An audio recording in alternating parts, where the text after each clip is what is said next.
We should get the first speaker up here. Hello.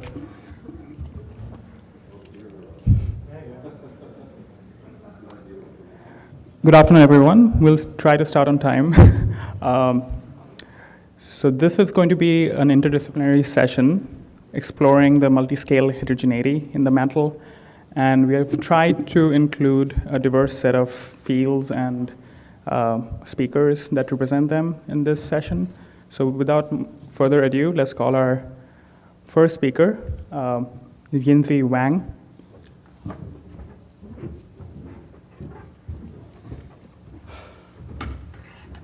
Well, I guess yeah. Well, thank you, everyone, and thank you for giving me this opportunity to share with you our latest observation on the mantle transition zone. And we are actually trying to argue for a heterogeneous distribution of water in it. So let's get started. So the motivation of this work actually dates all the way back to 2011 when my advisor, Gary Pavlis, first published this full three-dimensional wave field imaging that based on scattering and migration technique. And if you look at the result in the with the early deployment of the US array, we can clearly see the 410 and 660 discontinuities, but also between the two, we can see this large blue band, which is actually a strong negative scattering occurs. However, in that result, we have very limited resolution and data coverage, so we didn't really explore further. However, if we look at the other studies, actually all of them are using CCP stacking technique.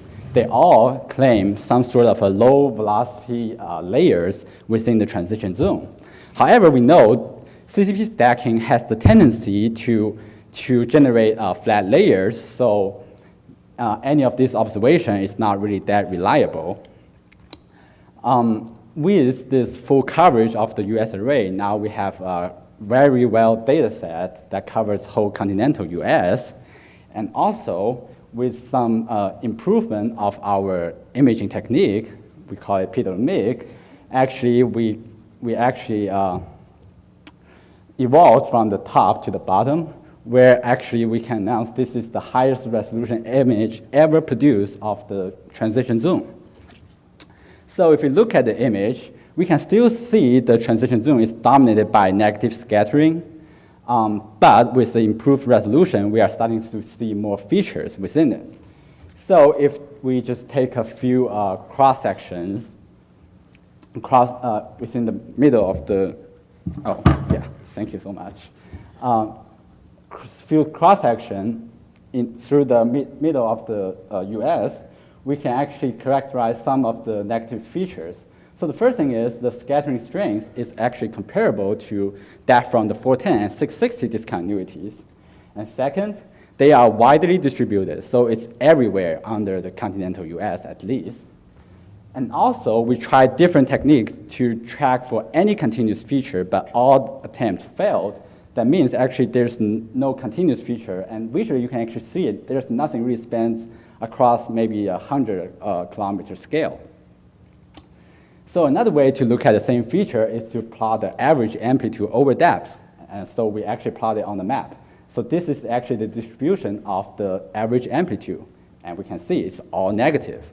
So the question you may ask, is this something real or is this something just from noise? What we did is we actually do a random noise simulation, so which in the model we just put in a flat 410, 660, and then just add white noise to it. And with the synthetic data, we run through the same imaging process with the same data event station coverage, and this is what we retrieve for the same average amplitude map. So we can see, yes, there is negative, but also there is quite a lot amount of positive, and that's what a random noise should give us, nothing like the observation. Another thing we can look at from this imaging technique is what we call the coherence image. So the coherence actually just measures how confident we are within each image point in the 3D volume. So this is just a one cross section through it.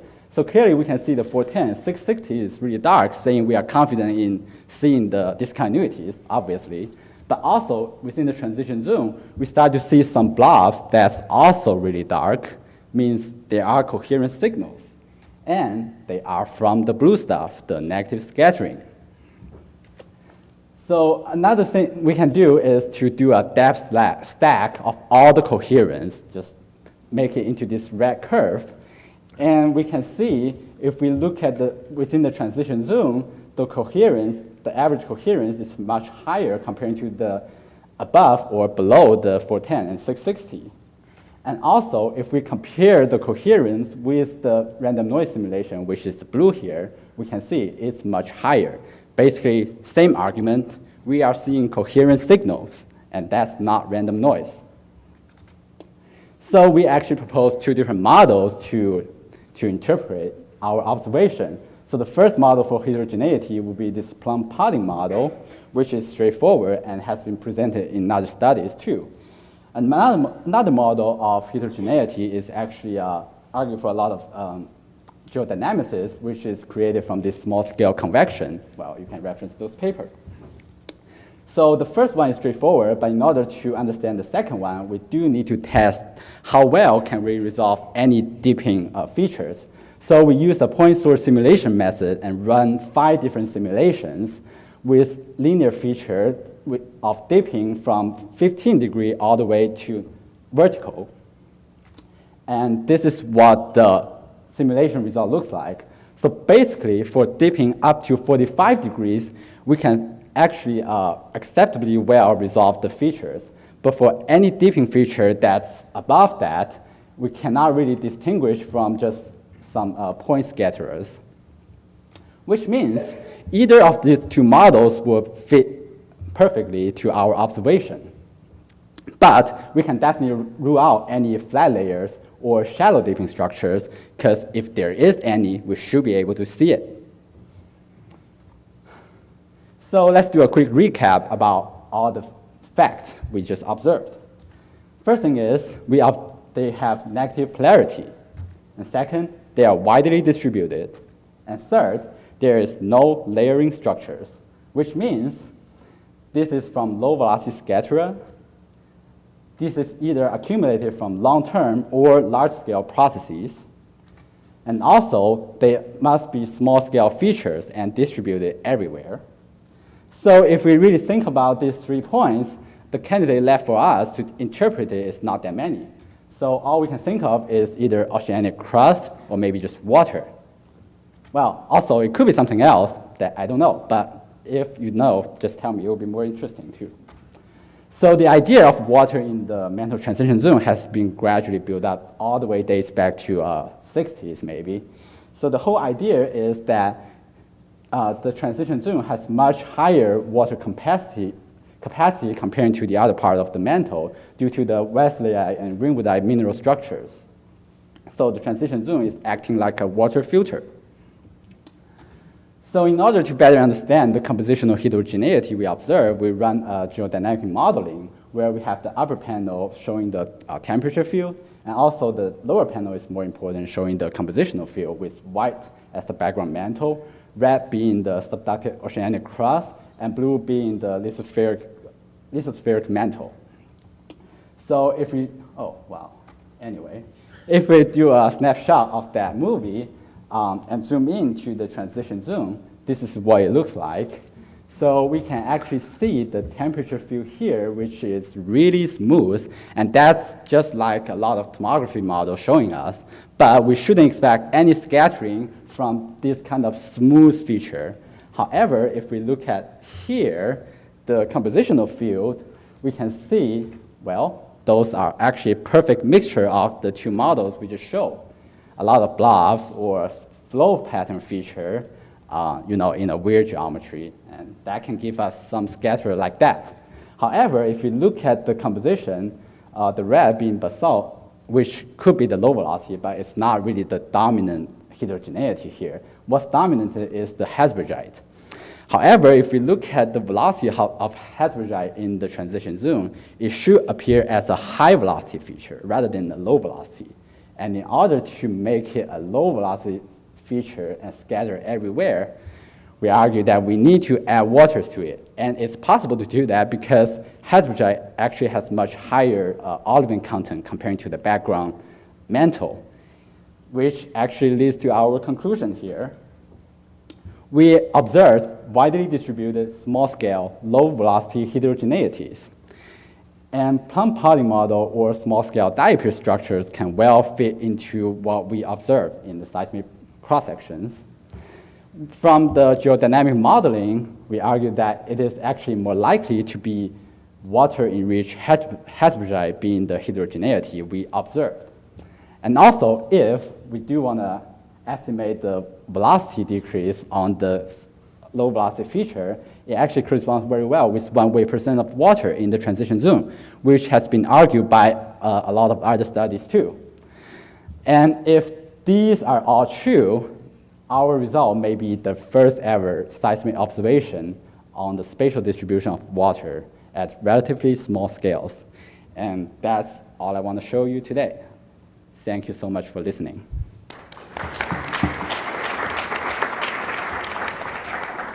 We have time for 1 or 2 questions. Yes, please. Is it possible that because you don't see the Wadsleite to ringwoodite phase transformation, is it possible that you're seeing metastable Wadsleite, which is actually biasing your seismic velocities to lower values, as opposed to water?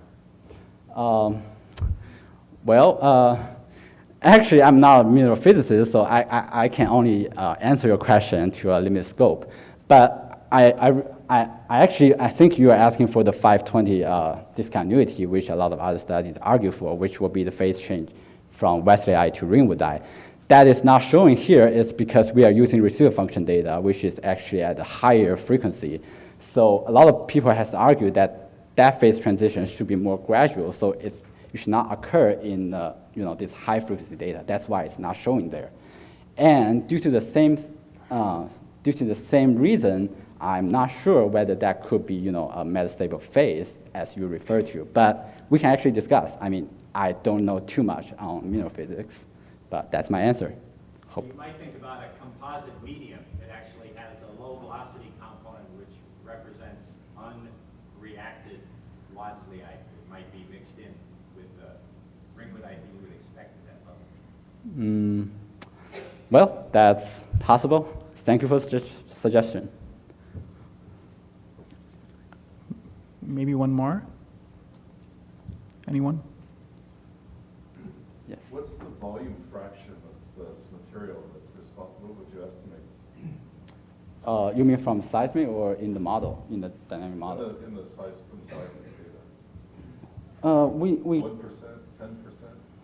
We actually haven't done that. Well, because if you look at the image, it's just like blobs, right? And then it would be tricky, like how do you define it is like a one feature or one scattering object instead of like 2 or something, you need to like put a threshold to it. So we actually haven't done that. But, that could be something interesting to test if, you can come up with some brilliant idea on set like amplitude threshold, and then we can actually just count for how many features we observe.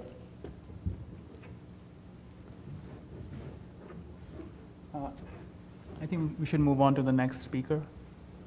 Okay, thank you. Our next speaker is Dan Shim from Arizona State.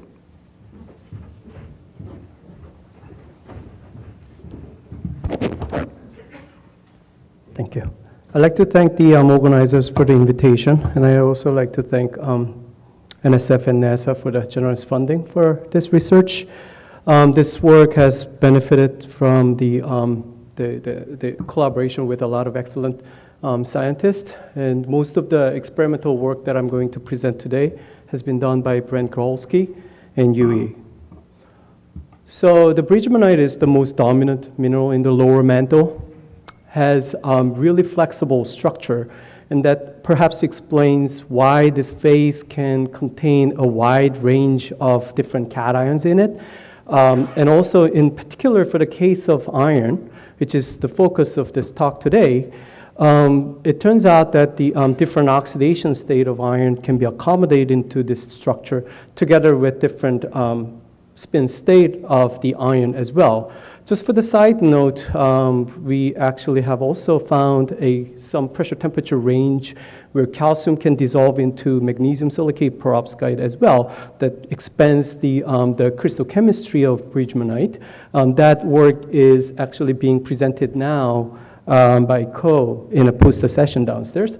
Going back to the iron in bridgemanite, in 90s, there were a series of experimental work reported from Bayreuth that has shown that even under reducing conditions, the amount of Fe3 plus exists or stabilized in the bridgemanite ranges between 35 and 70. That's surprisingly large amount of Fe3 plus, considering the fact that some of this experiment has been performed under reducing condition, as reducing as the stabilization of metallic iron.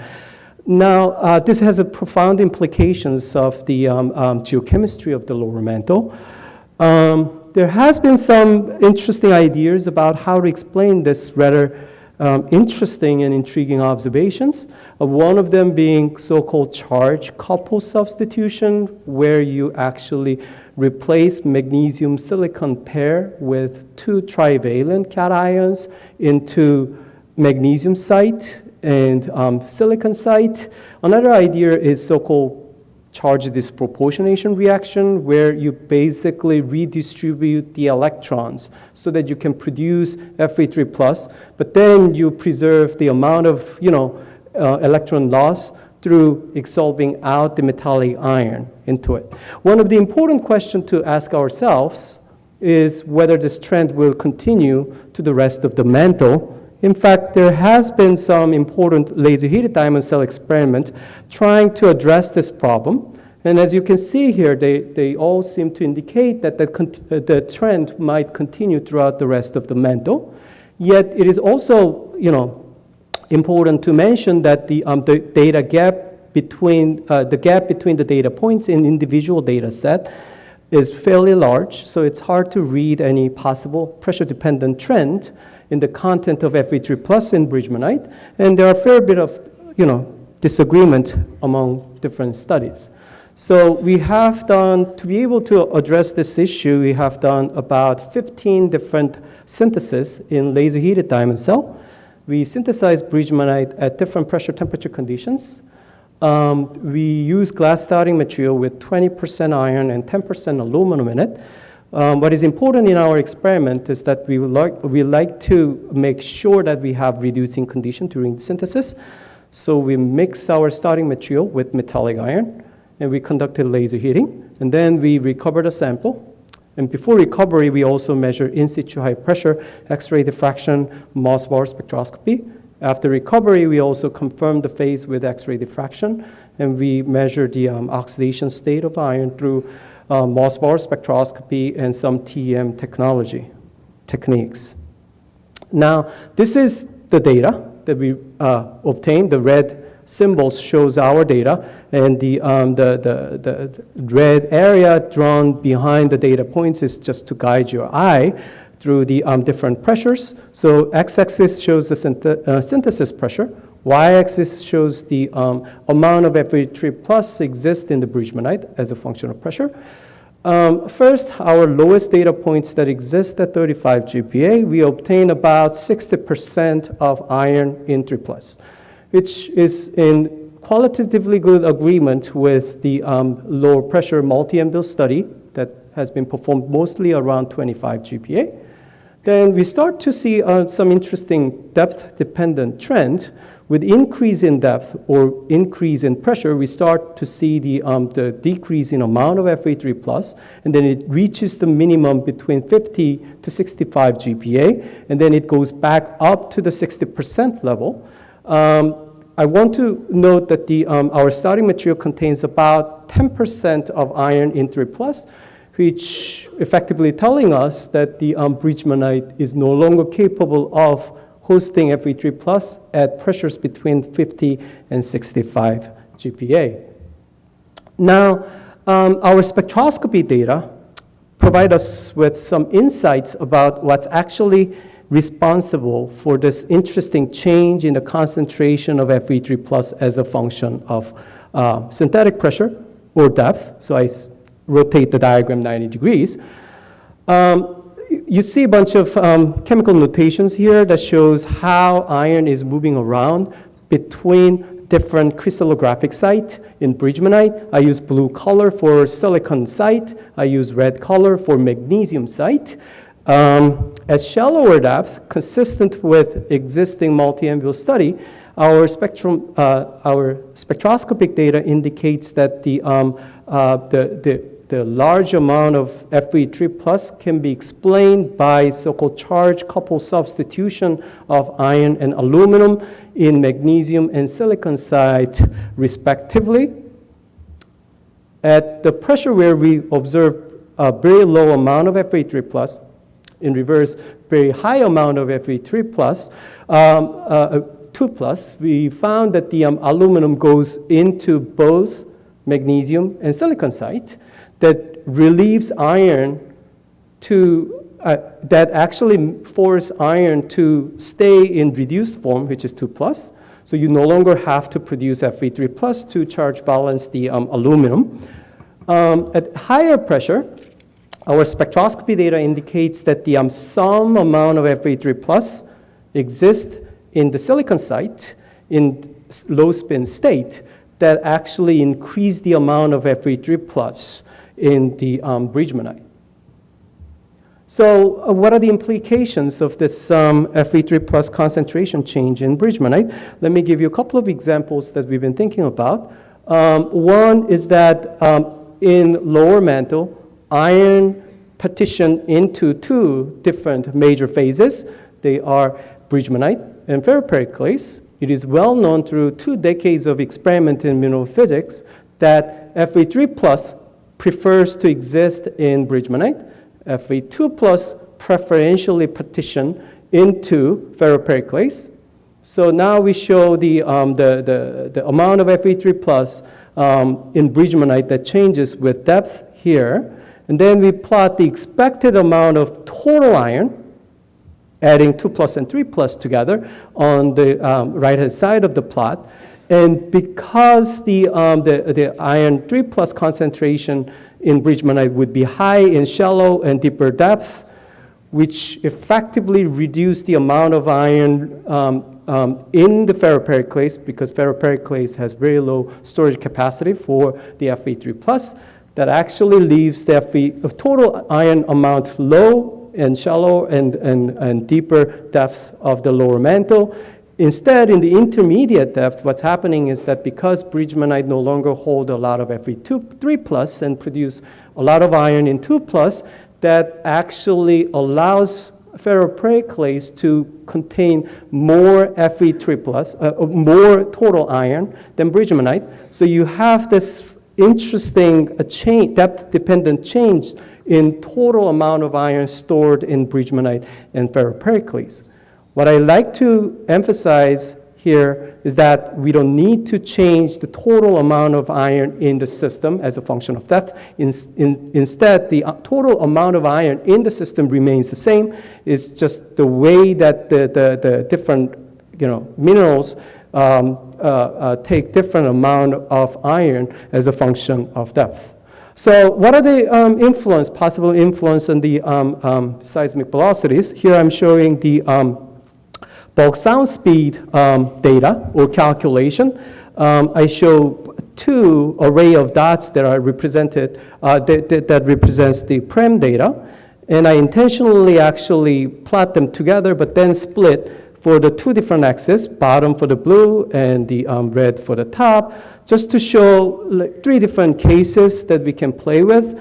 The solid line, dashed line, and the red line all shows the calculated bulk sound speed profile from different mineralogical model. What I want to say is that it has been known well from previous mineral physics study that the spin transition in ferropericlase introduced sort of like a depression in bulk sound speed profile, as you can see in either dashed line and the solid line. And it still survives even when you dilute with bridgemanite for pyrolytic profile. What is interesting here is that the depends on the concentration of total iron in the system, the depth of the depression changes. That leaves us some discrepancy between pyrolytic model, depends on which iron content you believe for a peripericlase, and the prime model, which is represented by the open symbols. Now, if we take into account this change in the 3+ concentration in bridgemanite, that leads to the change in the partitioning of iron in bridgemanite and ferropericlase that actually would introduce this depth-dependent change in the amount of iron stored in bridgemanite and ferropericlase. If you take this profile into account and calculate the bulk sound speed, it effectively gets rid of the pressure range where ferropericlase have mixed spin. It literally only leaves either low or high spin iron state in ferropericlase that smooths this bulk sound speed profile of mineralogical model and improve the agreement between mineralogical model and the prime model. Now, just after our publication of these results this year, there was a very interesting result published right after it, and where BioRead group actually measures the sound speed of bridgemanite with different amount of Fe3+ in it. They argue that at shallower depth, Fe3+ rich bridgemanite may show better agreement with Prem model, whereas if you go deeper, the discrepancy between the high Fe3+ bridgemanite and Prem model increases, and they argue that it might indicate that at a greater depth, you may need Fe2+ rich bridgemanite or Fe3+ poor bridgemanite.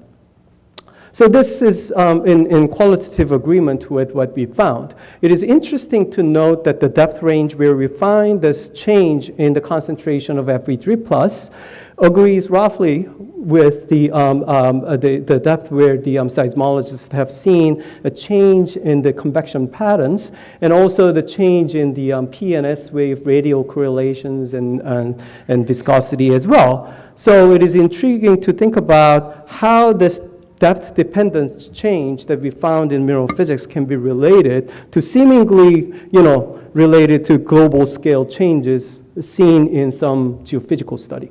So I will finish my talk here, and I'll leave my summary on the slide so that you can read it. Thank you so much for your attention.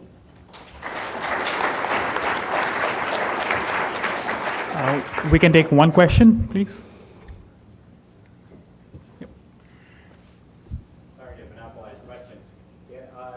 If there's a difference in the fraction of ferropericlase and bridgemanite in some depth in the mantle, would that violate the self-compression hypothesis of Birch, or it would exceed the bounds of the uncertainty on the Bullen parameter?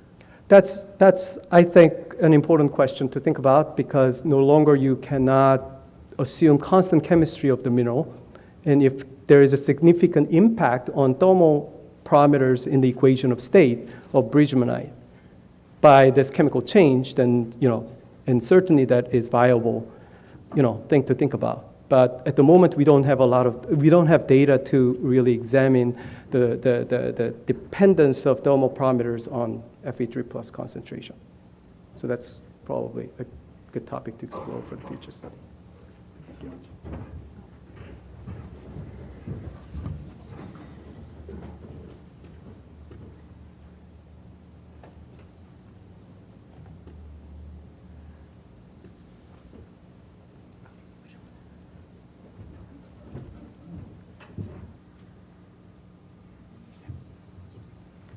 Okay, our next speaker is Rich Walker from University of Maryland. I got me worried there for a minute.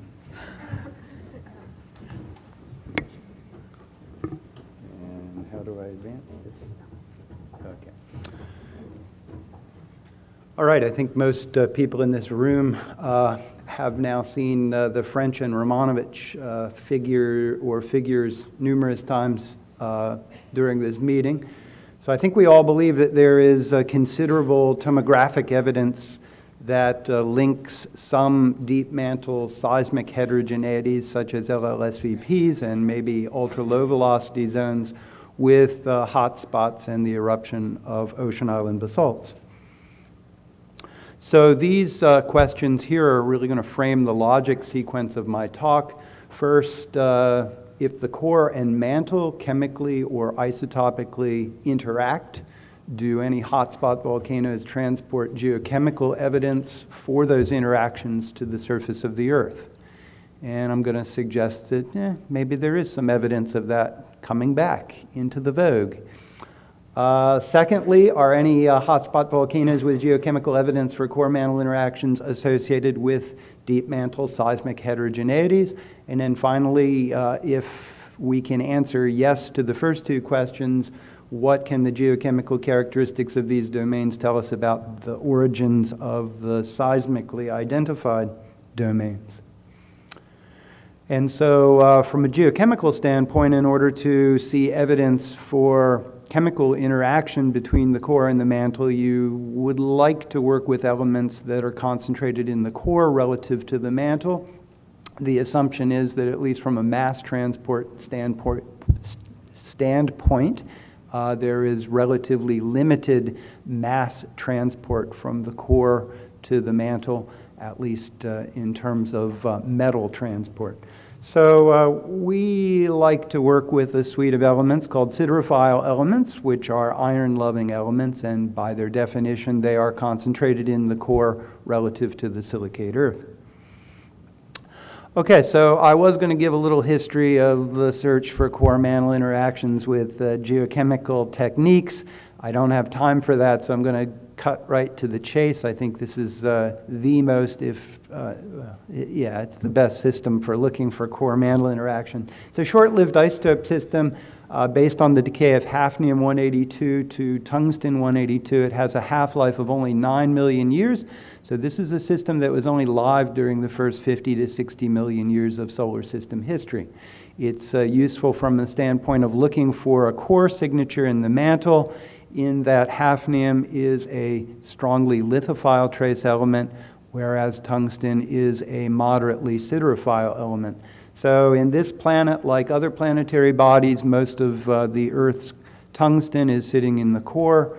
Essentially, none of the Earth's hafnium is sitting in the core. So the core, when it formed, essentially created itself as a very low hafnium-tungsten ratio domain.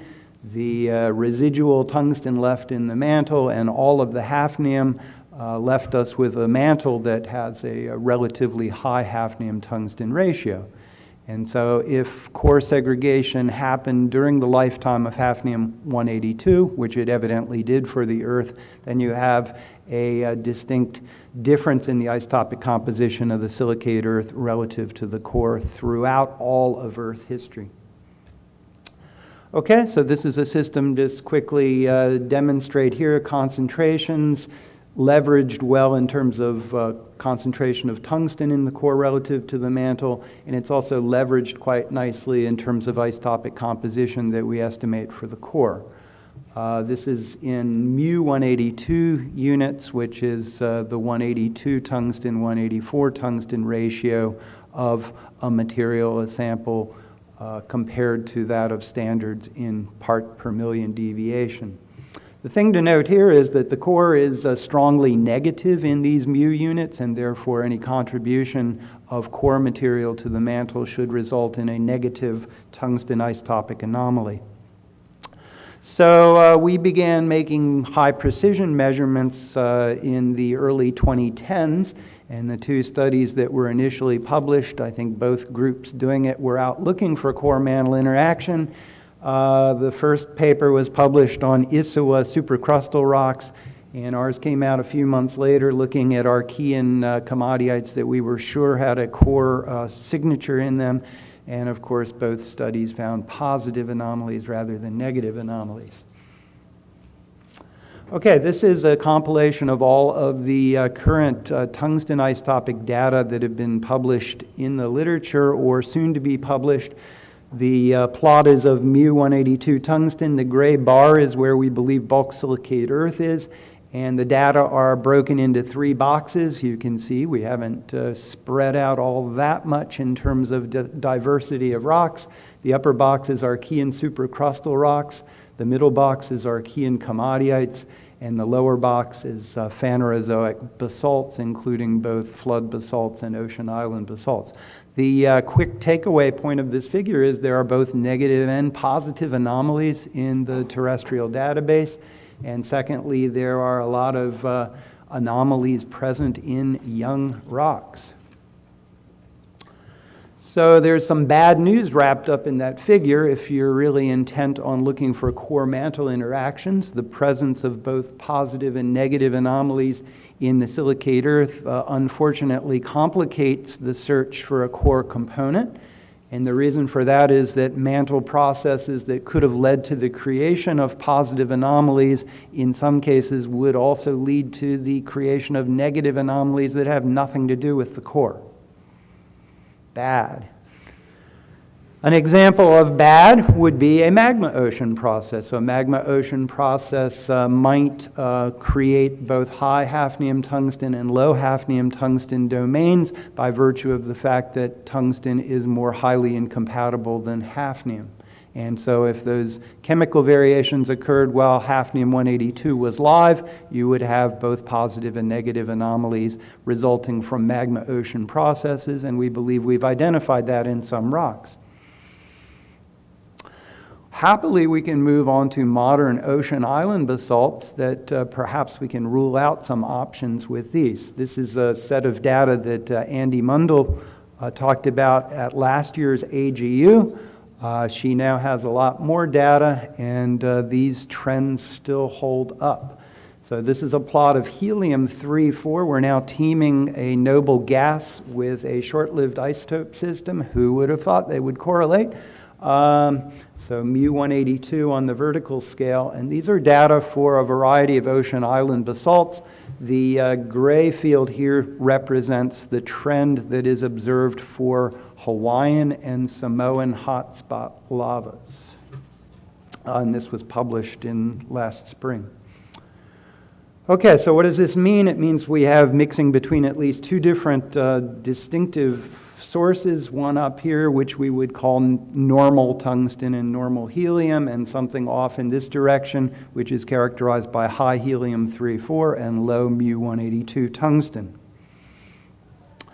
Okay, here's a little bit of geochemistry. How do you get high helium-3, 4? Basically, helium-3 is a primordial isotope. Helium-4 is mostly produced through the decay of uranium and thorium. And so geochemists over the years have interpreted lavas with high helium-3, 4 as deriving from primitive undegassed sources that, by definition, then are also unenriched in incompatible trace elements.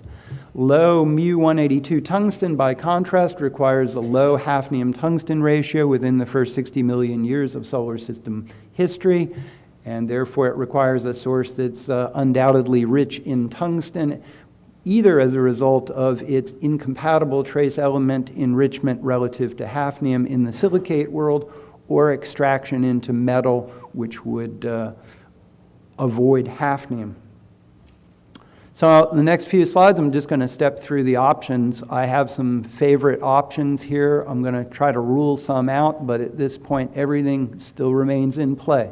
So one option for this OIB trend is magma ocean processes, as I mentioned before. So as I just said, could be a product of early upper, lower, or entire mantle magma ocean process.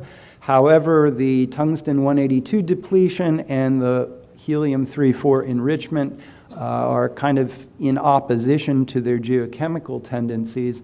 And also we don't see a corresponding sizable variation in neodymium-142, which I haven't talked about, but that's a short-lived system that has some geochemical similarities to tungsten. Last year, we talked about the possibility of stranded primordial metal contributing to ocean island basalt sources.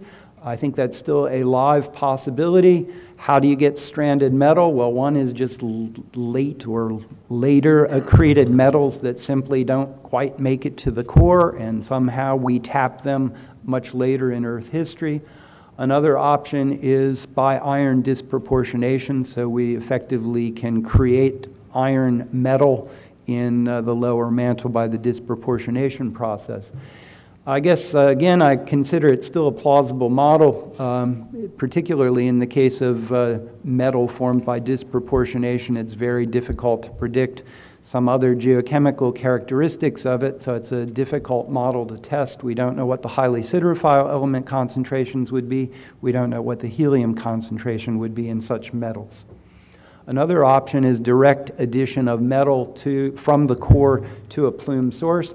That's problematic for us. It would also be accompanied by highly siderophile element enrichments, which we don't see in Samoan or Hawaiian lavas, and so we don't think direct metal addition from the core is a very good explanation for this.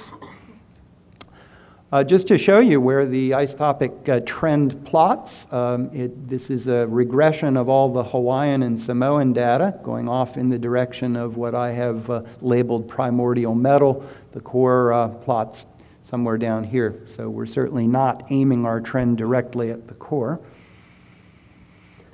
So the final option that I'm going to raise, we've seen this figure before, is that of a basal magma ocean. This could occur anytime in Earth history. It would be fine if it happened early on, but the core's composition from a tungsten standpoint has been set forever and ever. And so it's possible that we have a basal magma ocean that is isotopically equilibrating with the core for some period of time. If that's the case, then the residua of that basal magma ocean, perhaps envisioned over here as little ultra-low velocity zones, might be expected to have the tungsten isotopic composition of the core, but it wouldn't come with the penalty of enriched highly siderophile elements. So this is something to think about for the future. So I guess at this stage, what we view as the most likely source reservoirs for this characteristics that we're seeing are ultra-low velocity zones. We mentioned that at our talk last year. As we heard earlier in the previous session, ultra-low velocity zones may represent remnants of one or more basal magma oceans. And the thing that's very intriguing to us is that the three known mega ultra-low velocity zones lie beneath Samoa, Hawaii, and Iceland, which are the three main hotspot systems that show characteristic helium tungsten trends. So summary, the search for core-mantle interaction proof of that still remains elusive, but I think we have some inkling that we're getting some sort of a signature out of the core. The negative correlation that we see, again, I think most likely comes from the core, but it's probably not a direct contribution from the core. And finally, and the reason I elected to give this talk in this geophysics session is to stimulate some thinking about future experiments, particularly with regard to isotopic exchange between metal and silicate at high pressures and temperatures. Thank you.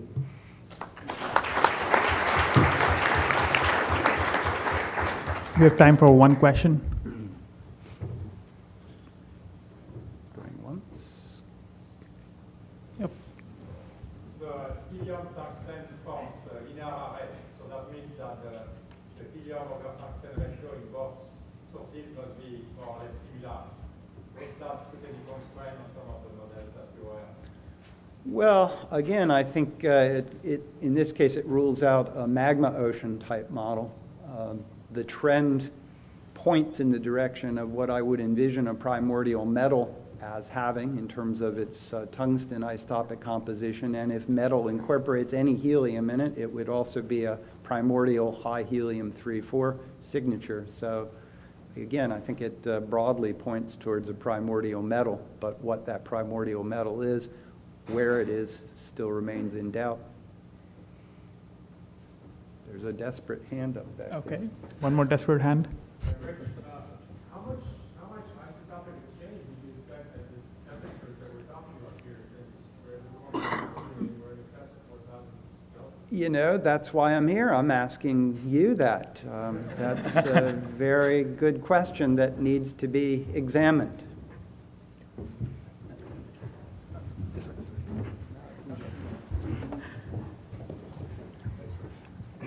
Our next speaker is John Hernlund from Earth Life Science Institute, and it's an invited contribution. Thanks. All right, great. That's a perfect introduction to what I'd like to talk about here, which is going to go back to the topic of ultra-low velocity zones and what they might imply for chemical reactions between the core and the mantle.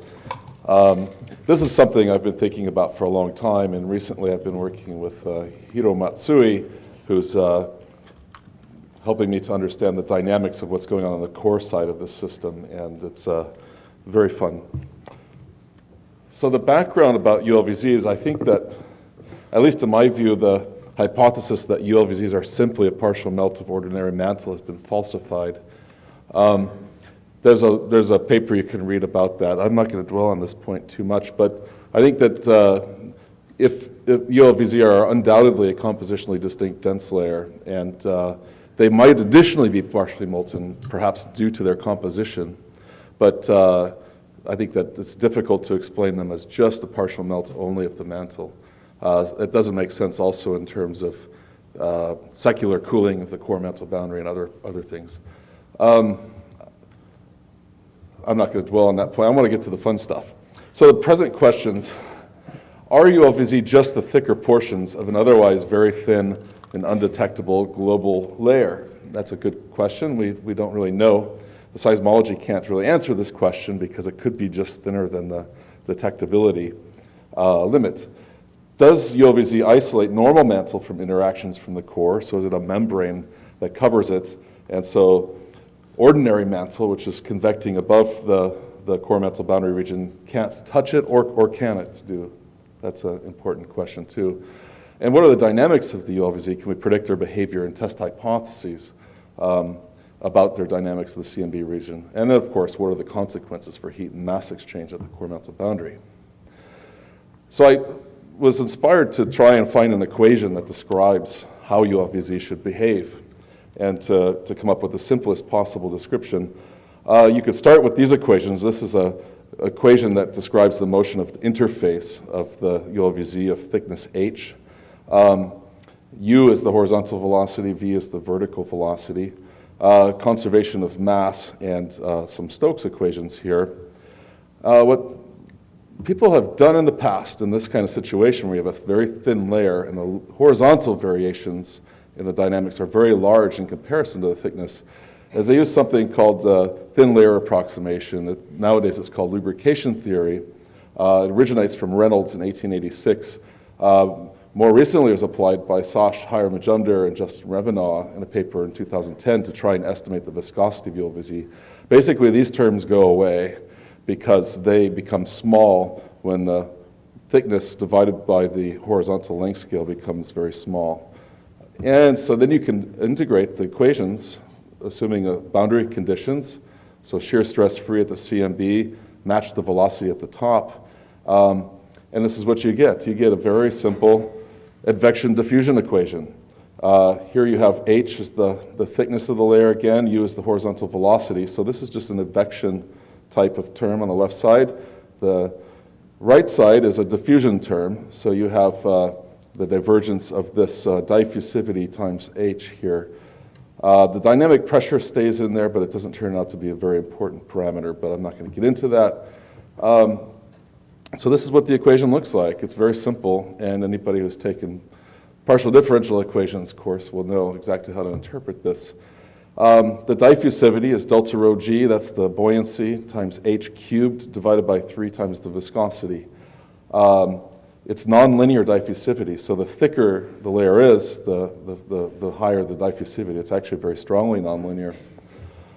For a 10% density increase, which is compatible with some seismic estimates, let's just say 10%, 1 kilometer height and a viscosity of 10 to the 18 Pascal seconds, the diffusivity is about the same as heat. If you want to make it 22 kilometers high, which is compatible with the paper recently by Barbara Romanow's group, the Iceland ULVZ, same viscosity, then you get actually a diffusivity which is 4 orders of magnitude greater. And this is similar to advection. So what happens is that beneath an upwelling plume, I think, the diffusion term will grow more important, and it'll balance the advection term, and they'll be balanced. You'll have a Peclet number defined by this diffusivity in the flow, which goes to order unity. When it becomes thicker, the diffusivity will be large, and so you can imagine that as it thickens underneath convergent flows and it becomes very diffusive, that the topography variations become small. So it's flatter where it's thicker, and then maybe more variable where it's thinner. So that is, I think, a very basic seismic observation that can be explained by this very simple model. We have maybe different kinds of ULVZ. Of course, there's mega, ultra, low velocity zones and other things. I think that there's still a lot of questions exactly about how big these are and what their density anomalies might be.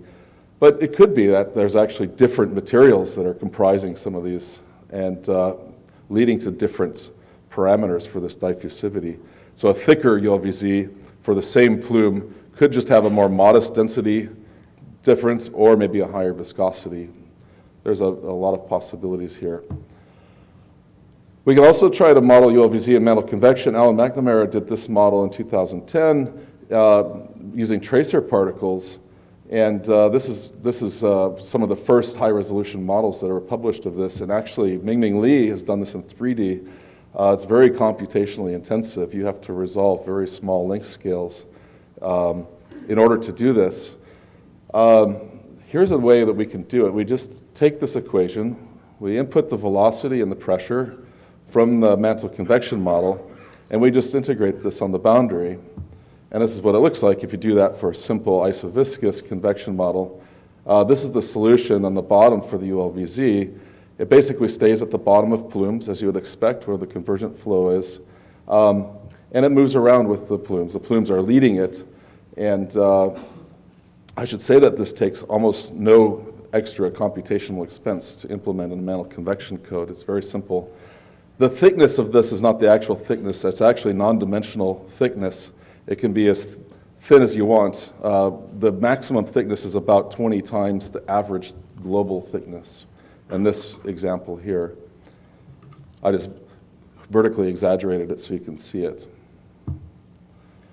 What's interesting is you have thick ULVZs beneath some plumes, but then there's other plumes that appear that don't have any ULVZs. And it could be that the older plumes that have been around a long time ago and they robbed some ULVZs to pull around with them, they have ULVZs at their roots, but the newer plumes that formed from new instabilities in the boundary layer formed where there's no material to sweep up, and then that might be something interesting to think about. It also seems that they're slightly thicker at their leading edge. As the plumes are moving around, the ULVZs are following them, and they tend to be thicker at the front. This only manifests if plumes are mobile, so we can look maybe for the axisymmetry of ULVZs beneath plumes like Iceland as maybe a signature of whether the plumes are moving, how unstable the boundary layer is, what the effective Rayleigh number is, things like that. So now we get to the really fun part. I'm glad I got through that other part fast enough to talk about this because this is a really busy cartoon. So this is a cartoon that's an exaggerated plot, but what we expect is that there's core-mantle topography that's generated both by viscous forces arising from convection, so you can have a downwelling flow which presses the mantle into the top of the core. You get of order 1,000 meters or a kilometer deflection here. And you also have an isostatic kind of compensation of ULVZ. If they're 10% denser than the mantle, then a order 10 kilometer ULVZ will stick into the core also by about a kilometer. Now, if you stick the mantle into the core, then you could drive fluid up into it. This is suggested by a paper Condon and Stevenson some years ago. And then you can allow for reactions. But what's interesting here is that as you've pushed aside ULVZ material over here, this material, which reacts with the core here, is different in composition than this ULVZ material. This results in lateral variation in the chemical potential for any of the species that are involved in the system. For example, iron oxide, you would imagine that it's enriched in ULVZ, and so you tend to put FeO into the top of the core here, and then over here you'd have relatively iron oxide poor material, and that would take FeO out of the core here. So you have to have some mechanism of lateral transport here across the top of the core. Now the top of the core is very homogeneous. There's almost no density anomalies moving from one place to another. So we know that lateral mixing is very efficient. Exactly how that works in the system, we still don't know. Right now, I suggest that you have a thermochemical wind, similar to the thermal wind. What happens is you have a low heat flux and adding buoyant components to the top of the core here, and you have high heat flux and taking buoyant components out of the core here. This drives a geostrophic flow, basically. You'll have cyclones, which are moving around these features, and they'll be amplified by the chemical reactions that are occurring and the lateral transport of this material by turbulent diffusivity from one place to another. What's fun is that this can be all occurring in a stratified layer at the top of the core, maybe 10, 100 kilometers thick, something like that, where this material, which is up here, is isolated actually from the deeper convecting core. And to go back to Rich's talk, we were talking about the ULVZ being a possible reservoir. It could be that the top of the core contains metals that drain late in the mantles or late in accretion and then have been floating on top of the core for a long time. You could imagine ULVZ dredging into the top of the core and picking up, isotopically equilibrating with the metal, but the metal doesn't necessarily get picked up in the ULVZ. As the material moves up away, then the metal drains back in. So you can pick up these signatures, and so I wonder whether things like, if ULVZ are the source of these tungsten and helium anomalies, whether that's coming from the top of the core or from the ULVZ themselves. So to summarize, I think some simple math can be done to predict ULVZ behavior. We don't need complicated numerical models to understand all of the details.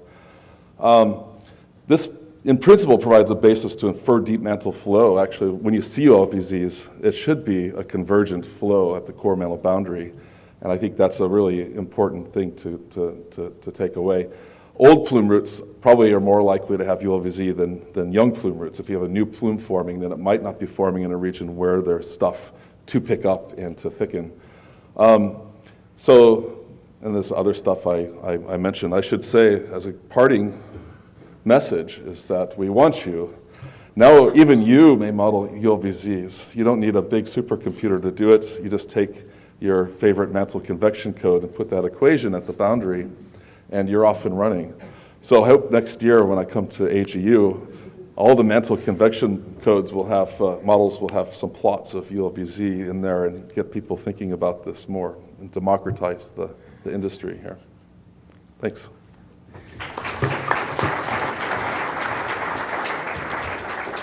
Yes. In your cartoon, you don't have any more any relationship between the downwelling crustal crust, the oceanic crust that goes to the CMB and the ULVZ. Although there's maybe more things can be good fusible candidates, the ULVZs themselves. So I don't know. I think that for one, the density anomaly associated with basalts relative to Harzbergite and the deep mantle is still slightly controversial, and it's probably fairly small. A lot of numerical models assume very large values. I don't think it's completely justified yet. Anyways, we're talking about ULVZs, which seem to be structures consistent with 10% density anomalies. And do you think basalt could be 10% more dense than the the surrounding mantle. No, only the liquids that you can produce by having partial melting of basalt at the sea. Right, but if you're melting mantle today, then actually you're increasing the amount of melt in that region. But probably because the CMB is cooling down, you're decreasing the amount of melt in the region. So in the past, yeah, I agree, but today it's... Okay, one more. Yep. Yeah. I would like to challenge a bit what you said about the fact that it's simple, because in a way, I mean, what you're saying that you can model that as an additional layer to your model. So you have no way to action on the dynamics at the global scale. But in fact, you have interaction, I mean, you can melt and freeze at the boundary between the ULVZ. Oh, yeah. So maybe that could change also the dynamics of the mantle.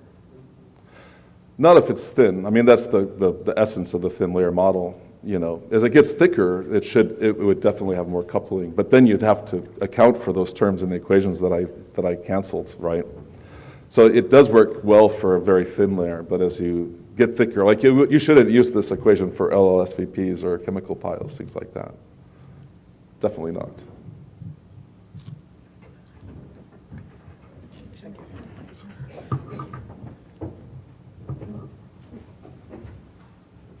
Okay, our next speaker is Rene Gassmoeller from Colorado State.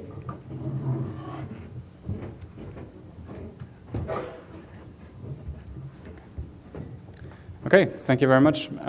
Thanks for staying late at this Thursday.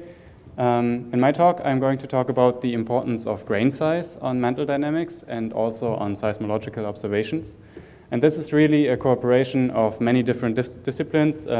We formed an amazing group at one of the CIDA meetings and worked through all of this. Let me start by talking a bit about grain size and why we should care about it. In most observations of seismological features and also in most geodynamic calculations, grain size is neglected as either constant or at least constant over time, only spatially varying. But we know that grain size changes a lot. We see it at the surface, and we also know of a lot of processes that affect grain size in the mantle. So grains tend to grow over time. They tend to be reduced by dislocation creep and by forming smaller grains. The fraction of the minerals affect how fast grains grow, and phase transitions can significantly change the grain size in the mantle. So we expect some change of grain size in the mantle, but why should we care about that? Let's take a look at the equations that we usually use to model mantle convection or other geodynamic processes. And I don't want to go through all of this, but take a look at this set of first two equations. That's the Stokes equation that describes the flow and the pressure in your domain. And you have this little eta over here, which is the viscosity that controls a lot of the flow. Now, the viscosity itself is composed of a lot of different factors, and I won't go into detail, but take a look at this little d over here. That's the grain size, and it's usually assumed to go into the diffusion viscosity around to the exponential, to a power of 3. So let's just assume for a second that the grain size can vary in the mantle by 1 to 2 orders of magnitude. If you multiply that, if you take that to the power of 3, then you're already at a viscosity variation of 6 orders of magnitude. That's comparable to what we think we know about the temperature dependence of viscosity. So the grain size actually might be a first order control on the viscosity and therefore on the flow in the mantle. To model the grain size in our models, we have to add another equation for the evolution of grain size, which essentially contains the terms that I described before. So grain size growth over time, grain size reduction by dislocation creep, grain size reduction and certain phase transitions.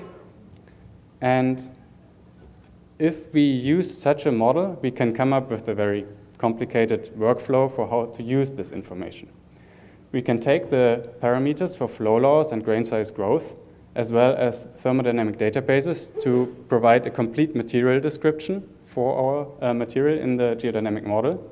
We can then run a global mantle convection model to create some maps of temperature, pressure, and also the grain size, and compute some seismic observables out of that. We can then do two things. We can use this map to shoot some rays through it and compute some seismic observables that we would expect. But we can also use literature parameterizations to get frequency-dependent seismic parameters, which is something you can't do if you don't have a grain size distribution in your model. And you can then use these frequency-dependent parameters and take a look at what changes with a variable grain size compared to assuming a constant grain size. So let me walk you through the results. First of all, this is an animation of the kind of models that we did. We drove the flow at the surface with the current day plate velocities for simplicity to keep something like a current day convection regime on Earth. And I would like to focus, so on the left-hand side you will see the viscosity, on the right-hand side the grain size. And I would like you to focus on some of these forming plumes in this initial phase of the model. Take a look at one of the plume heads and what happens when it reaches the upper mantle.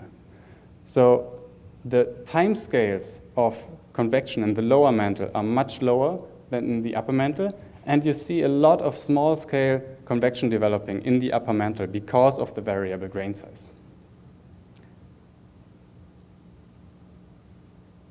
Now, it's simple for me to say it's because of the varying grain size because you haven't seen other models without grain size. So we will take a look at that later, but let's first take a look at what are the average properties of these models. We can take a look at the average grain size with depth, but that's something that we could have computed without the convection model itself.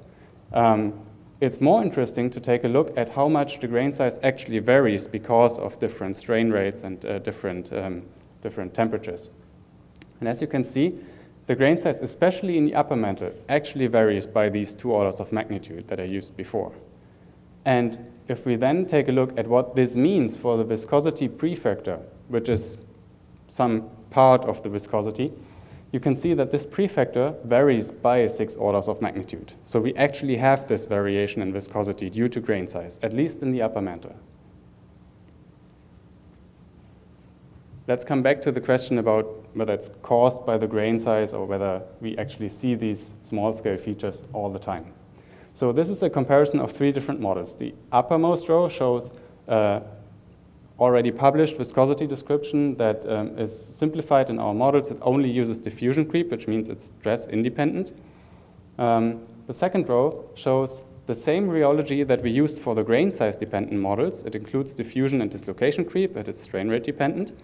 But we don't allow for grain size evolution. So here you see the grain size field, and this is the viscosity.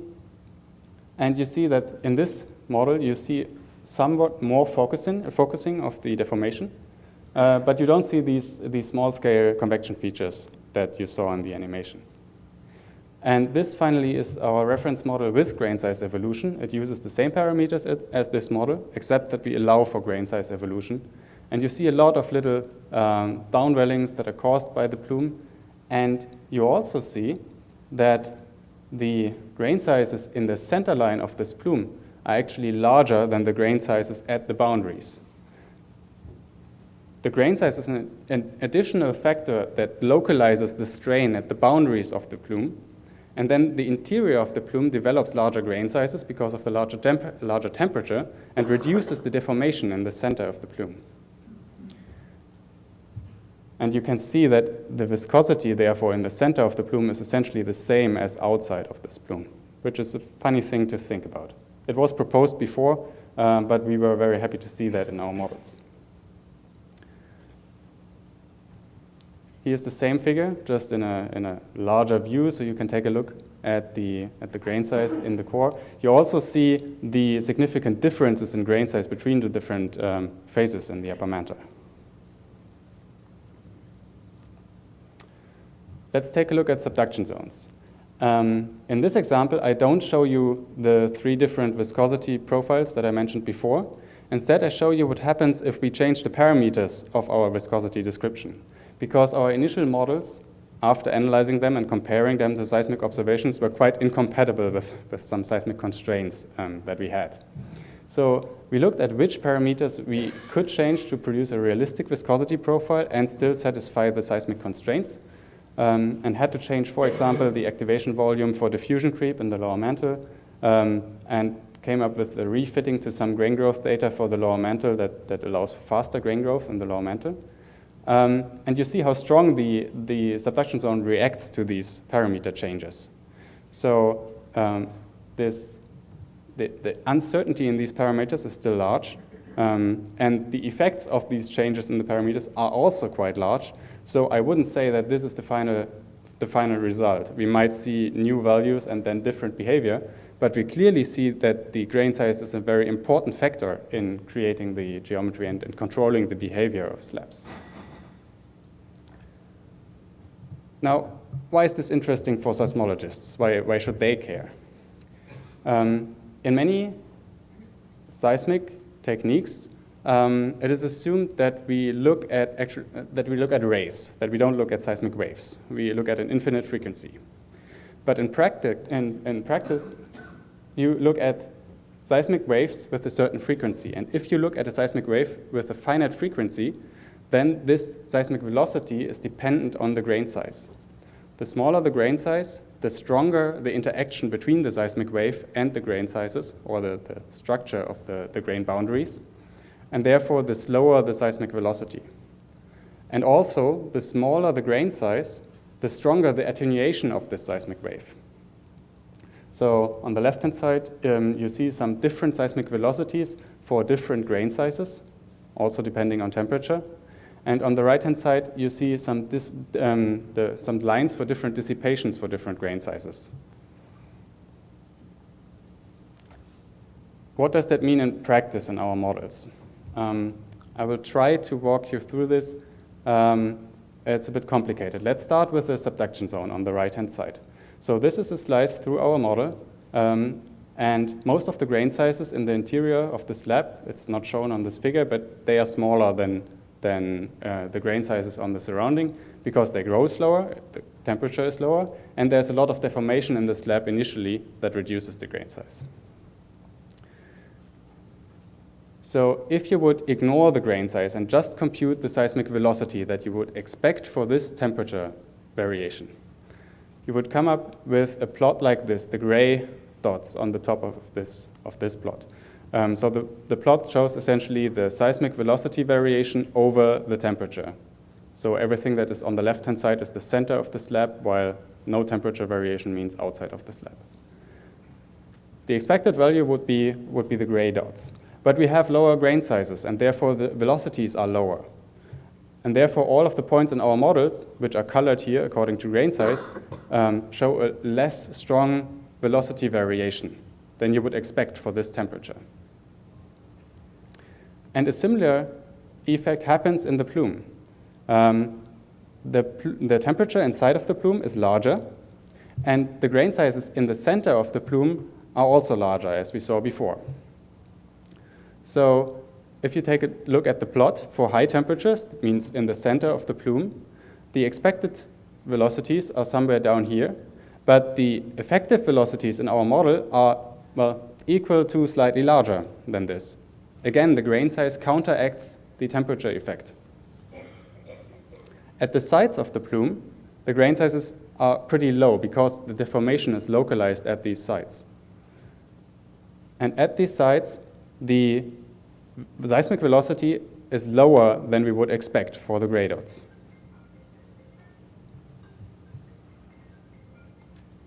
If you take a look at the quality factor, which is the inverse of the attenuation, you see essentially the similar effect.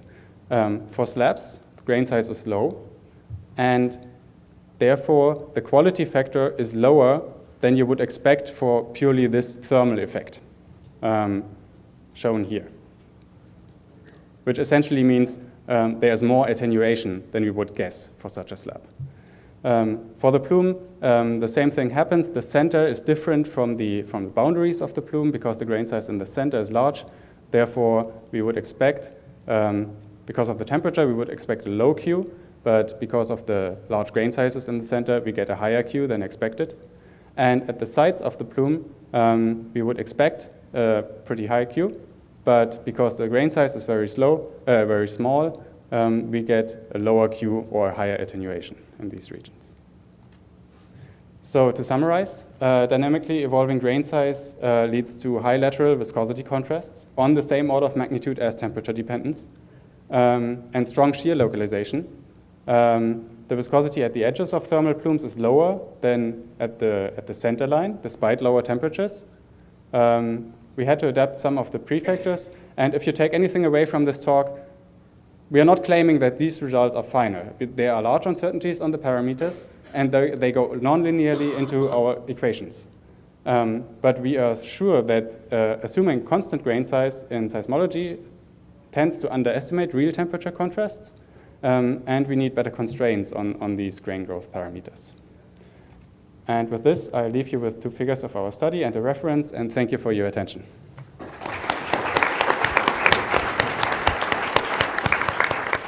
Okay, we have time for some questions.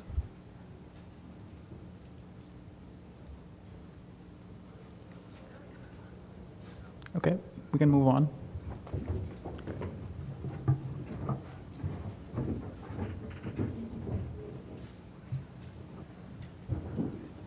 Our next speaker is Ruan from Princeton.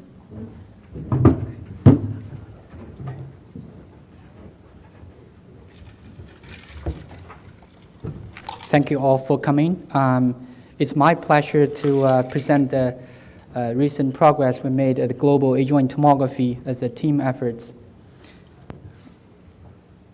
So using spectral element method and to do adjoint tomography, it's very computationally expensive. It's gained popularity recently because the development in high-performance computing.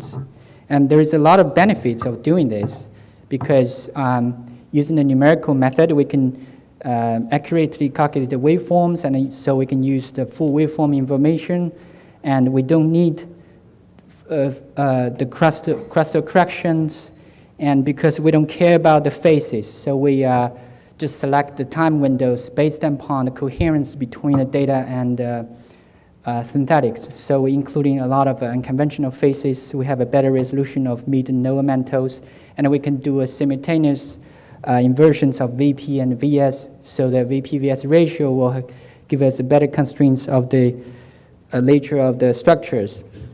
And in our previous studies published by Bostak et al., she shows many interesting features with 15 iteration and 250 events. So to achieve a higher resolution models, we expanded this database to more than 4,000 and selected global-wide from 99 to 2014 at a magnitude between 5 and 7. So these give us like more than 15 terabytes of data that we downloaded from all sorts of data centers. And also, we carefully select 10, 14 events from the database. We on purposely included a lot of deep events, trying to resolve the features, the mid and lower mantles.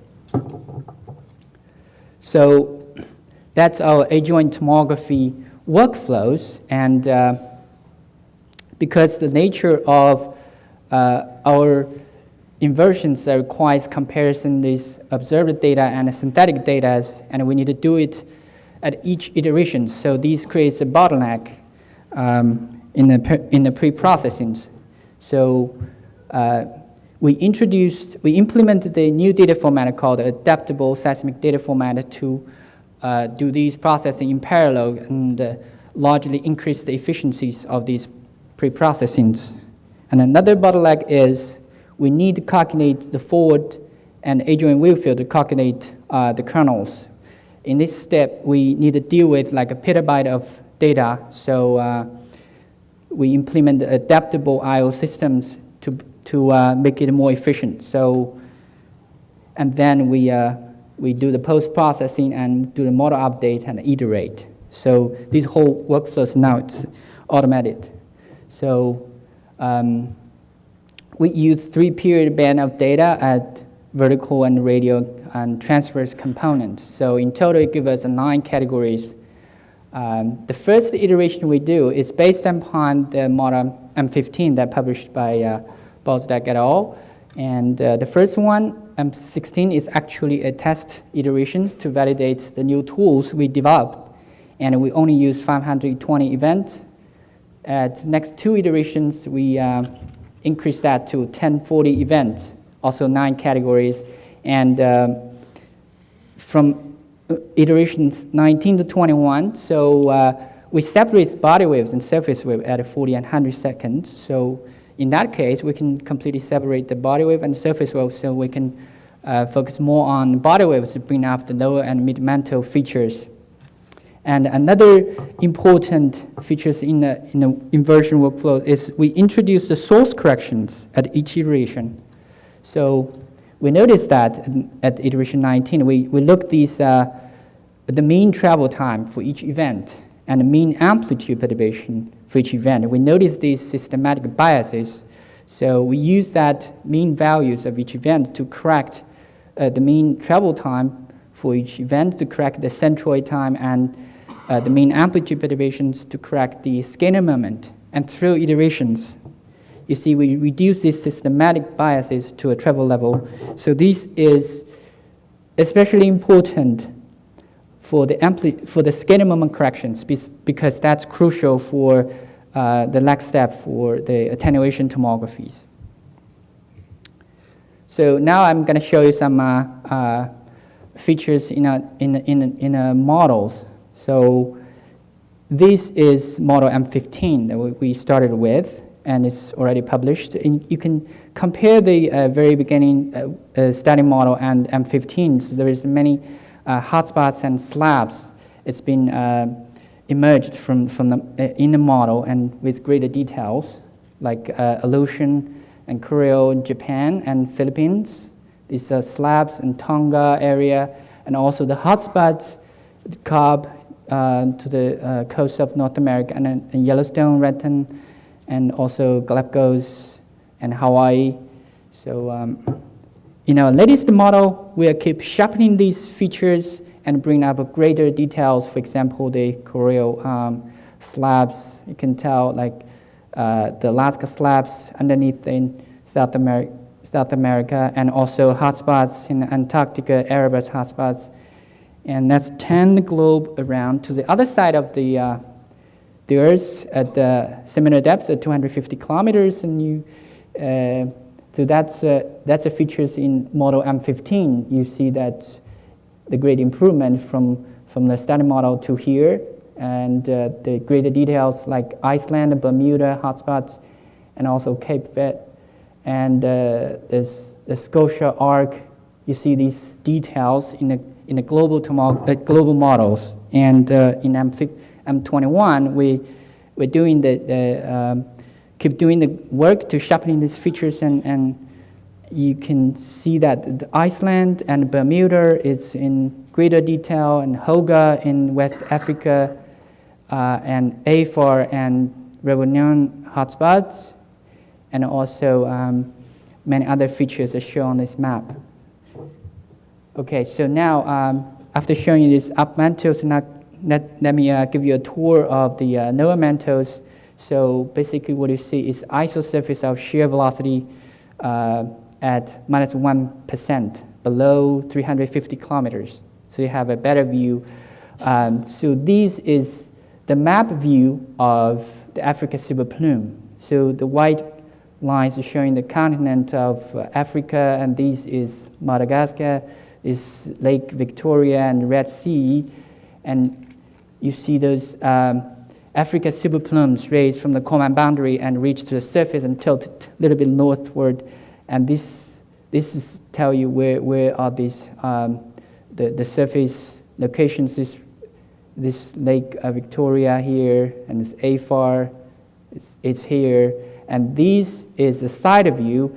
Thinking about your standing in the Atlantic, looking eastward to see these features in the mantle. So you see the morphology of these superplumes is tilted. It's becoming thinner, and upper mantle is tilted towards north and reach the surface and develop. It's kind of a part underneath 660, and then develop to several subplumes like AFAR and another one to the east of the Lake Victoria.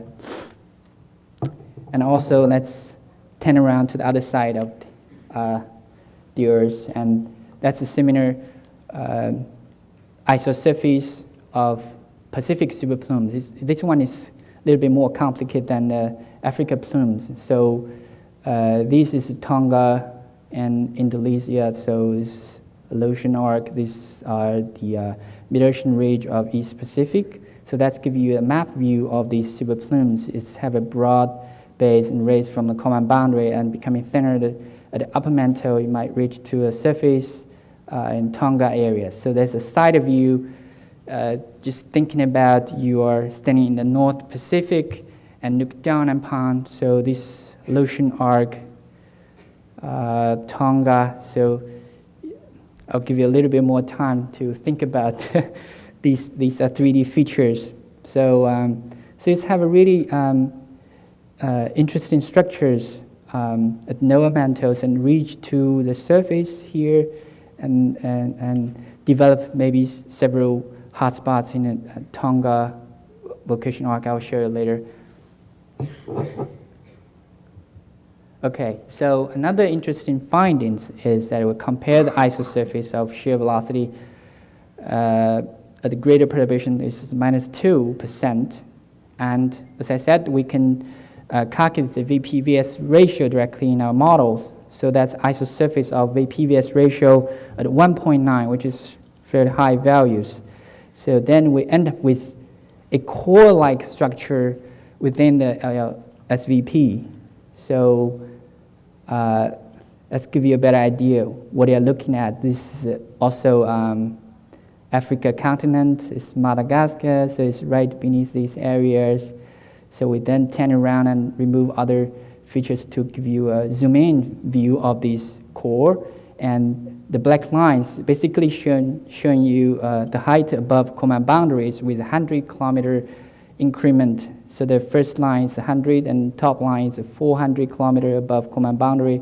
So you can tell from these, the average height is about 350 kilometer in the isosurface of shear perturbations, and this one is a little bit thinner. It's the top line is 200 kilometers, so it's about that high from the isosurface of VP-VS ratios. So with a slow anomaly and large VP-VS ratios, it might be showing an indicator of a geochemically distinct core of this LLSVP. And also we have a similar discovery for the Pacific LLSVPs. So these are the Tonga area and Indonesia, and these are the East Pacific plate boundaries. So now you have a map view of that core structures. So we also zoom in and to show you the height above the common boundary. Interestingly, is that these two is quite similar to each other. Is also raised like about 150 kilometer above the common boundary. So the second line is 200 above common boundary. You can tell that's in between 100 and 200. So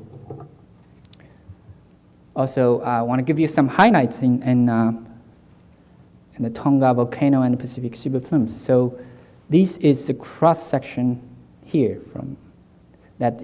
Imagine that you're standing probably somewhere here and looking towards the whole cross section. This black outlines the Australia continent.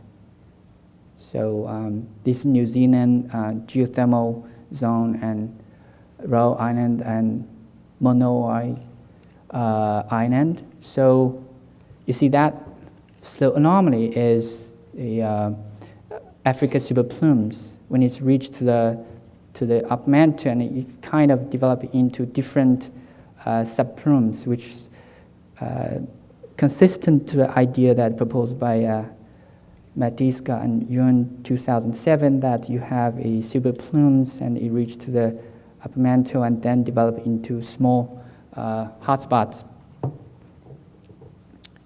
Okay, so the last one is also some hotspots, the known hotspots in North America.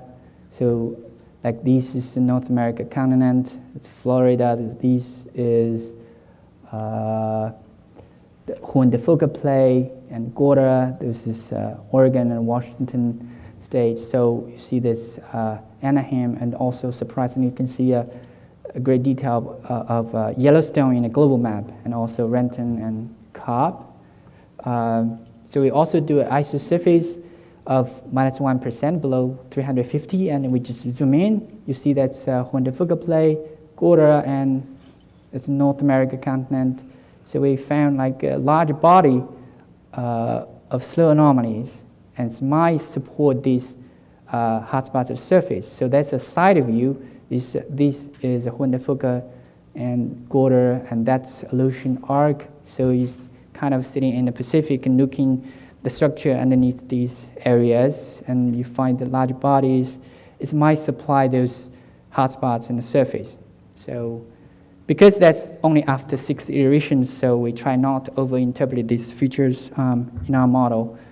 So I think in summary, so we have been successfully doing these new tools, validate our new tools in the global adjoint tomographies, and we automated this workflow so it can manage these large-scale inverse problems. And we, in 6 more iterations, we enhance more details in mid and lower mantles. So the future work is keep improving this model with more iterations, and also introducing azimuthal anisotropy and attenuation.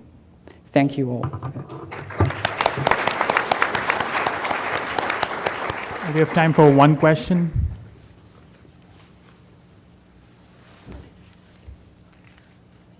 Okay, we can move on.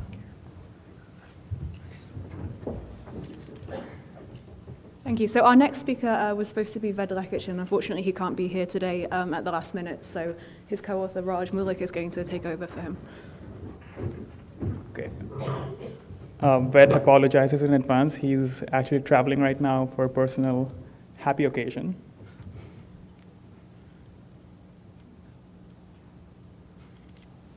Okay, so today I'm going to provide a short update on the development of a new 3-dimensional reference Earth model in collaboration with the community.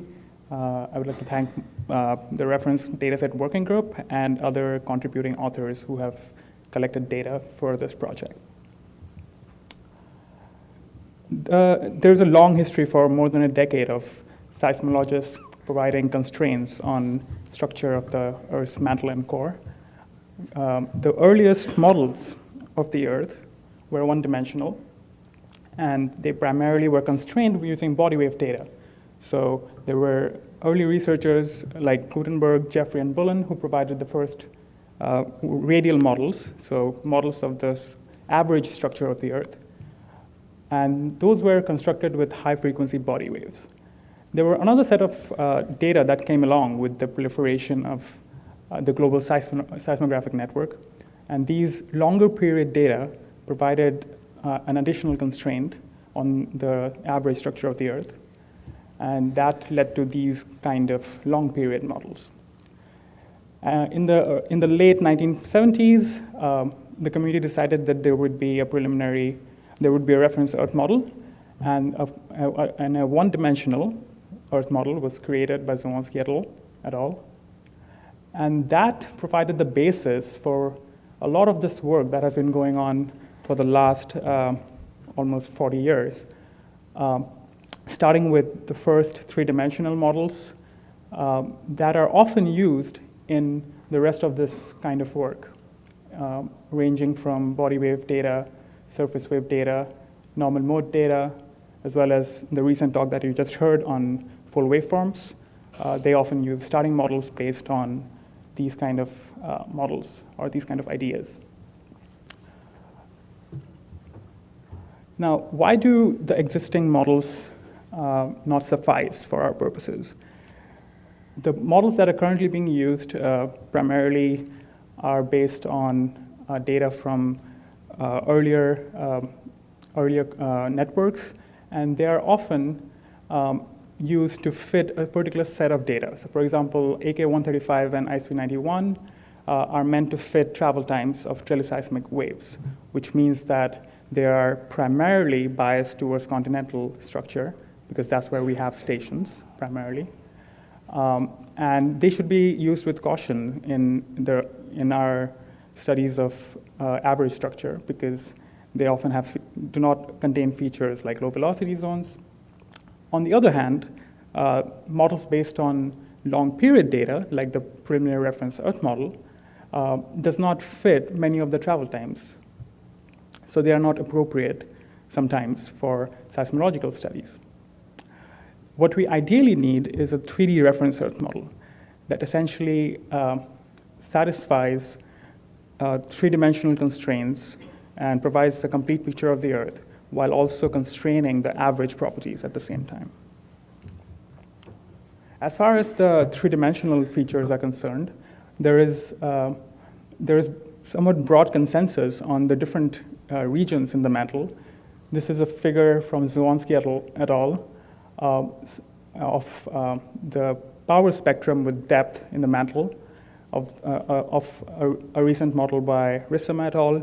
S40RTS. And you can see that there are distinct regions, the first being the heterosphere in the top 250 kilometers, which is primarily dictated, the heterogeneity is dictated by tectonic signals. So faster cratons, slower mid-ocean ridges.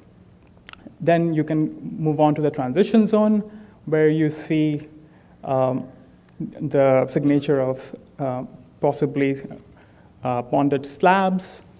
And then mid-mantle has a much more wider spectrum of heterogeneity, essentially very low amplitudes across different scales of heterogeneity.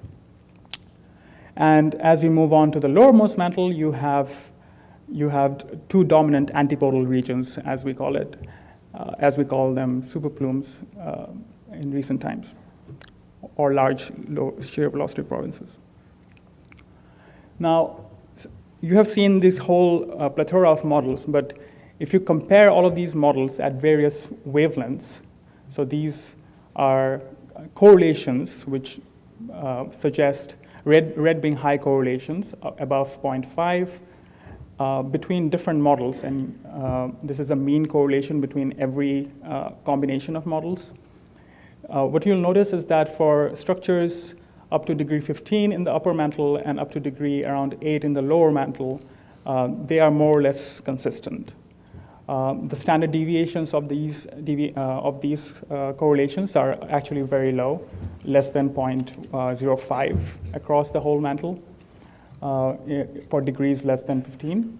So this motivates us to create a reference Earth model that represents the most robust aspects of all of these different models. So what we have tried to do over the last few years is develop a community effort where the community, that is you,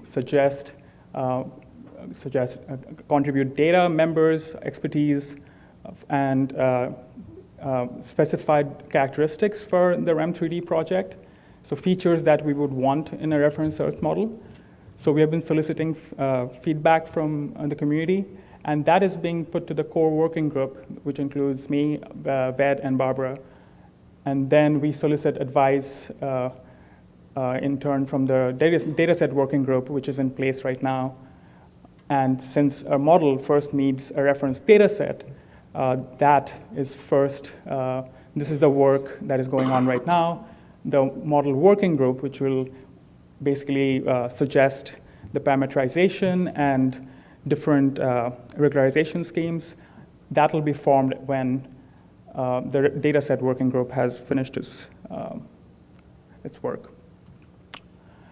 In pursuance of these goals, for the past few years, we have been developing tools to basically assimilate every kind of seismic data for solving three-dimensional heterogeneities in the Earth. So this has been documented fairly extensively in papers that have already been published and in forthcoming manuscripts.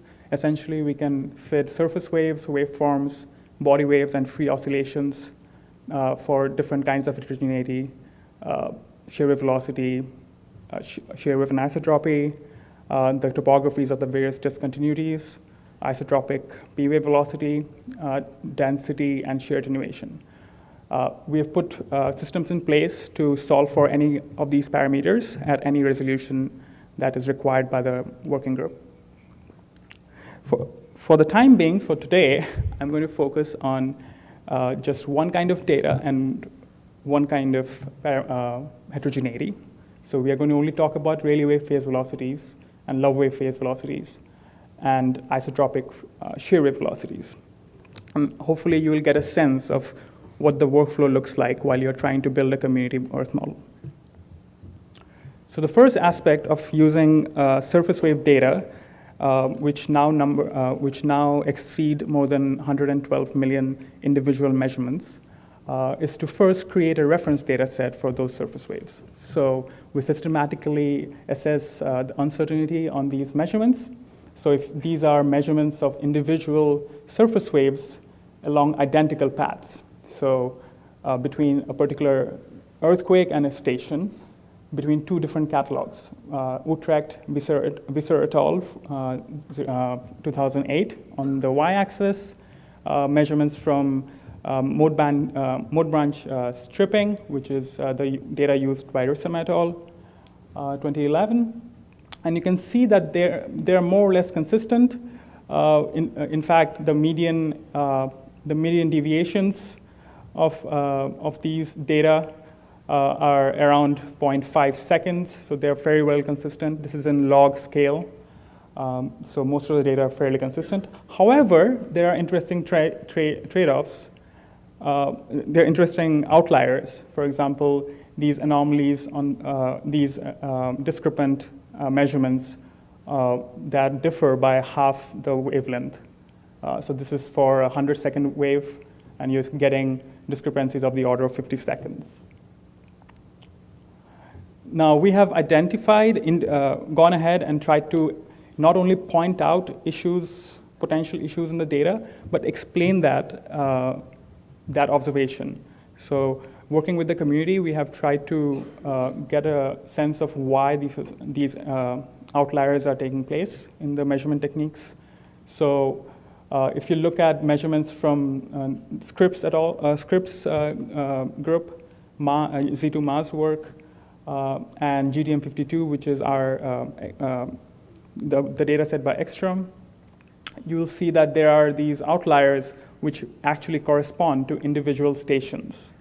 For example, there are a lot of outliers from KSDI geophone network, as well as the GER geophone network. So these actually have been attributed to reverse polarities in the seismograms. Essentially, you're flipping the sign of your seismogram, and this is often not accounted for in the measurement technique. So we're not only finding outliers, but we're trying to explain that. This is a figure which shows the median deviation between two groups of measurements from different groups. This is for Love waves on both, and lighter colors mean better agreement, darker colors mean lower agreement. So you can see that for Love waves, most of these groups agree between 25 to 150 seconds. Anything beyond that is potentially problematic. For Love waves, you can also see that there are discrepant measurements corresponding to around 25 degree distance, and there are regular discrepant measurements at every 30 degrees. This is potentially due to the interference from higher overtones, for example, the SS triplications.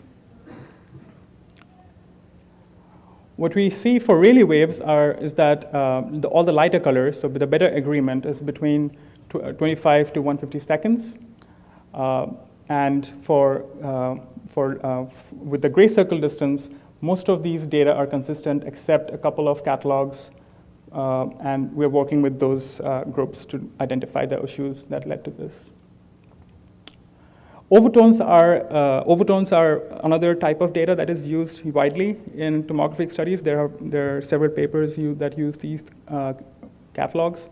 However, we have noticed that even after accounting for various issues in the measurement technique, you see these widely discrepant measurements. So for example, the data from Utrecht group and the Dublin group have this increase in discrepancy of up to 25 seconds for a 50-second wave, and it increases with great circle distance. And this feature of discrepant measurements for the overtones persists whenever you compare two different catalogs. So essentially, we need to be careful before we try to use these kind of measurements or combine them in a tomographic inversion. All the dark colors here are for overtones, and you can see that the overtones are not as consistent as the fundamental modes were. So we are working with the groups to try and fix this issue for the reference data set. In fact, if you look at the great circle distance, you see that the lighter colors go to darker colors. So essentially at longer paths of the wave, you get more deviations and more discrepancies.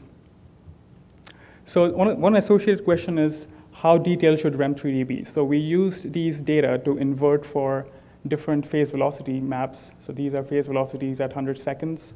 And we used identical parameterization and regularization for this model. And you can see that all of these models agree on the broad scale features of the Earth. In fact, if you look at the correlations between those maps at 100 seconds for Rayleigh waves, lighter colors are, again, higher correlations. So you get up to degree 15 to 20, you have really high resolution throughout. It doesn't really matter which catalog you use. You get the same kind of feature. And this is the data fit with spherical harmonic degree. And you can see that beyond degree 20, you're adding very little to the RMS fit. So essentially, the large scale feature of the Earth is fitting the data appropriately well. It's the same scenario for love waves. So you have better correlation, high correlation between different groups up to degree 15, and similar fit to the data with the large scale variations. So for the parameterization of the model, we have adopted a regionalization and a smooth parameterization scheme.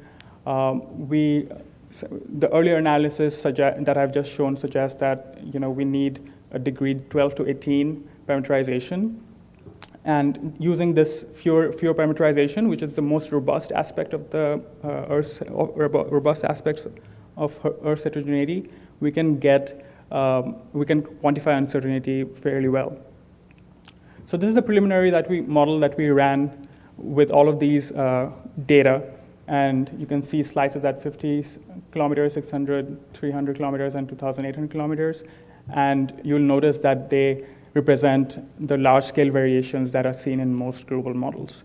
In fact, if you compare those models with different VS models available right now from different groups, they are consistent with this preliminary model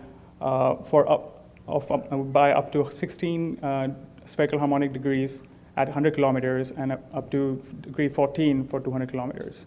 So essentially, all of these models more or less are consistent with REM3D and the preliminary version of REM3D.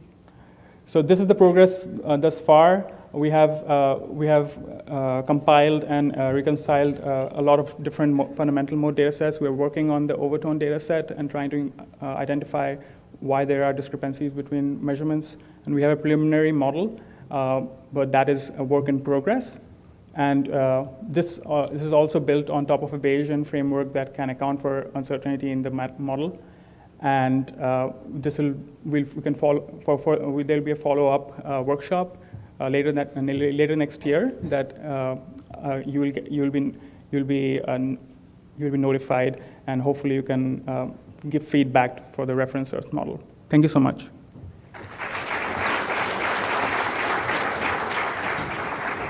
Are there any very quick questions for Raj? No? Okay, I suppose it just forced me to say thank you to all of our speakers for making this a very interesting session, and thank you for all of you attending as well. Have a nice evening. It was a really good talk. I took too much time.